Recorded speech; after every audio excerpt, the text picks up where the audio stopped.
The constitutional protection movement was a series of movements led by Sun Yat-sen to resist the Beiyang government between 1917 and 1922, in which Sun re-established another government in Guangzhou as a result. It was known as the Third Revolution by the Kuomintang. The constitution that it intended to protect refers to the Provisional Constitution of the Republic of China. Origin: after the Shanghai Revolution in 1911, the newly established Republic of China, pursuant to its Provisional Constitution, held the first parliamentary election in February 1913, which then convened as the National Assembly of the Republic of China for the first time on April 8. The Kuomintang won majority of the seats, and Song Jiaoren was designated to form the cabinet. He was assassinated by President Yuan Shikai shortly after, however, prompting the Kuomintang to call from the Second Revolution. Yuan Shikai repressed the resistance with force, forcing Sun Yat-sen and other leaders of Kuomintang to flee abroad to Japan. Yuan Shikai dissolved the parliament as well as abolishing the Provisional Constitution, eventually trying to become emperor. On December 1915, Kai and others launched the National Protection War against Yuan Shikai and achieved success. Yuan Shikai was forced to abdicate and died on June 6, 1916. After the death of Yuan Shikai, Li Yuanong succeeded him as the president. Duan Qirui was reappointed prime minister, and the old parliament was restored. However, Li and Duan had a major disagreement shortly after on whether or not to enter World War I and declare war on Germany. Duan insisted on joining the war while Li and the parliament were more guarded on the matter. Li Yuanong removed Duan from office and called for national military support. Monarchist General Zhang Zun took the opportunity to enter Beijing with force. He then dissolved the parliament and attempted to restore Pui and the Qing dynasty on July 1 in what is known as the Manchu Restoration. The restoration was repressed by Duan Qirui 5 days later. Li resigned from the presidency and was succeeded by Feng Guozhang. Duan re-established the new government and, with Liang Qichao, convoked a new Senate. The first constitutional protection movement. In July 1917, Sun Yat-sen arrived in Guangzhou from Shanghai, and telegrammed the original members of parliament in Peking to come to Guangzhou and establish a new government. The naval minister Cheng Biguang arrived in Guangzhou on July 22 with 9 ships to support Sun Yat-sen. On August 25, approximately 100 of the original members of parliament convened a conference in Guangzhou and passed a resolution establishing a military government in Guangzhou to protect the Provisional Constitution. The military government consisted of a generalissimo and 3 field marshals. On September 1, 84 of the 91 members in the Guangzhou parliament elected Sun Yat-sen as the generalissimo. They selected the leaders of the National Protection War Tang Jilao of the Yunnan clique and Lu Rongting of the Old Guangxi clique as marshals, Wu Tingfang as the Minister of Foreign Affairs, Tang Shaoyi as the Minister of Finance, Cheng Biguang as the Naval Minister, and Hu Hanmin as the Minister of Communications. Sun Yat-sen inaugurated on September 10 and appointed Li Lijian as the Chief of Staff, Li Fulan as the Commander of the Guards, Zhu Chongzhi as Staff Officer and Chen Jiongming as the Commander of the First Army. Constitutional Protection War. After the establishment of the Guangzhou military government, the north and the south of China were in confrontation. Among the supporters of Guangzhou government, the militants in Guangxi and Yunnan were superior in strength. Hunan's Tan Yanxi, Zhaotuan and Chengqiang also supporting the constitutional protection movement. With the support of Lu Rongting and the Guangxi army, the Constitutional Protection Army defeated Duan Qirui's assault in November. Duan resigned as the North's prime minister as a result, leaving the post to Feng Guozhang. Guozhang. The North and the South were in a temporary armistice, pressed by the Zhili and the Anhui clique. Then Guozhang ordered Cao Kun to make war again on Hunan province in January and defeated the Constitutional Protection Army in April. However, after capturing Hunan, the Zhili commander Wu Peifu halted the attack on Guangdong and Guangxi province and had a peaceful settlement with the South in July. Zhu Xichang also advocated peace negotiation when he was inaugurated as the president in October, which led to the end of the war. Reorganization of the military government. Besides the Navy, Generalissimo Guards and 20 battalions of the Guangdong Army, Sun Yat-sen lacked strong support of military strength in the Guangzhou military government, and sometimes his order was only effective in the Generalissimo government. Sun had thoughts of mutiny at once, hoping to overthrow the Guangxi influence, and had personally ordered the Navy to fire at the Guangxi headquarters at one time. Near the end of 1917, Liu Rongting, Tang Jilao, Mo Rongxin and others along with Tang Xiaoyi convened a conference,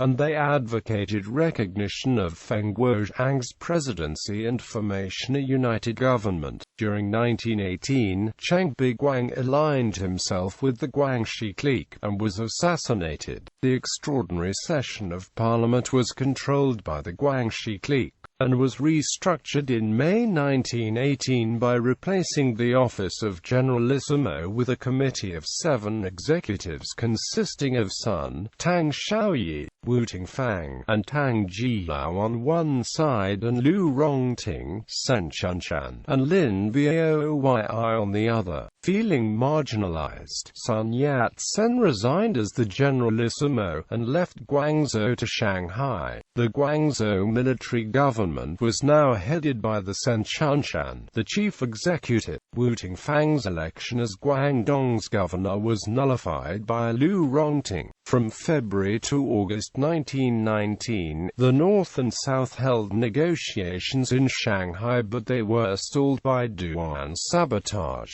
All MPs who did not attend the Southern Extraordinary Session were disqualified and replaced. Parliament was adjourned by its Speaker Lin Sen on January 24, 1920, when a faction of MPs boycotted the Assembly, depriving it of a quorum. Sen also suspended the salaries of the MPs, with the Southern government effectively under the influence of the old Guangxi clique. The first constitutional protection movement was over. The second constitutional protection movement. In Shanghai, Sun reorganized the Kuomintang to oust the Guangxi junta from the southern government. The military governor of Guangdong, Chen Jiangming, raised 20 battalions from Fujian. In 1920, Douyin and the Northern Parliament was ousted after the Zhili-Anhui War. Liu and Sen used this as a pretext to explore unification with the Zhili clique. The KMT denounced these secret negotiations, and the Southern Parliament moved to Yunnan in August and in Sichuan from September to October. Tensions between the Yunnan clique and the Guangxi clique allowed Chen to invade on August 11 in the Guangdong-Guangxi War. Chen Jiangming expelled the Guangxi clique from Guangzhou, allowing Sun to return by the end of November. Parliament reconvened in Guangzhou in January 1921. Of the remaining 4 executives, Tang Jilao had to remain in Yunnan to protect his province. Wu Tingfang was ailing, and Tang Xiaoyi was becoming uninterested. In April 1921, the National Assembly dissolved the military government and elected Sun Yat-sen extraordinary president. But the new Guangzhou government, without any foreign recognition, was beset with questions of legitimacy, as its form existed outside of the constitution it was mandated to protect. For Chen Jiangming, Sun's extra-constitutional election was a power grab. Relations further deteriorated when Chen invited anarchists, communists, and federalists to the movement. Chen thought it would swell the numbers, but Sun believed they would dilute his message. Chen Jiangming's anti-Sun Yat-sen. Immediately after his inauguration in May, Sun ordered the Northern Expedition to force the unification of China. In the summer of 1922, Sun Yat-sen personally established the division headquarters in Shaoguan to launch the expedition by coordinating the Guangdong, Yunnan, Jiangxi, and Hunan armies. Sun Yat-sen's northern expedition ultimately led to the conflict with Chen Jiangming. Chen Jiangming advocated suspension of military conflict, first building up Guangdong as a province of autonomy. Meanwhile, the Zhili clique started a national movement to reunite the northern and southern governments by having the two rival presidents resign in favor of a restored Li Yuanong. In June, the northern government's president, Zhu Xichang, stepped down, and the original National Assembly reconvened in Beijing. To Chen Jiangming, constitutional protection's purpose was achieved, but for Sun, the new government was a smokescreen to Moscow Kun's rule. On June 16, the presidential palace was shelled by Chen's forces. Sun Yat-sen, Chiang Kai-shek, Chen Ce, and the loyalists were safely escorted by ship to Shanghai. Impact. Sun realized the failure of both movements was based his over-reliance on the military forces of others. After the debacle, Sun found that the revolution needed its own military strength. With the help of the Soviet Union and the alliance with the Communist Party of China, Sun retook the Guangzhou government for the third time in 1923. However, protecting the provisional government was not its purpose. Instead, building a strong military base centered on the Whampoa, a military academy, and creating a one-party state to defeat the warlords was its goal. This was behind the success of the Northern Expedition that led to the reunification of China. Historical scholars fault the movement's reliance on legal campaign tactics. The National Assembly's extraordinary session lacked a quorum. Practically from the beginning, the military government was not set up by the procedures of legitimate constitutional law. It completely lacked foreign recognition. It could barely maintain unity within itself, let alone claim to be the legitimate government of all China. Simply by creating a rival government, the integrity of the republic was damaged and set precedents for rival governments in China down to the current day. According to recent published studies, the first government in 1917 was funded by the German Empire, which provided $2 million because Sun had opposed China's entry into the First World War. The money allowed Sun to bribe the Northern Navy to defect and pay for the salaries of the National Assembly. He also used the money to buy the loyalty of the Southwest due to the nearly mercenary nature of the warlords. Relations with the Germans became strained when it was revealed that they had supported the Manchu Restoration and that Sun refused to cooperate in the Hindu-German conspiracy, with KMT activists being arrested abroad and Germany losing the war. Sun declared war against the Central Powers in the vain hope of garnering recognition and a seat at the Paris Peace Conference, but the seat went to the Beiyang government instead. After the assassination of Tang Fulong by a nationalist in Canada, several KMT overseas branches were banned. Sun Yat-sen also relied on gambling and selling opium to pay for his government, which lacked practical revolutionary spirit.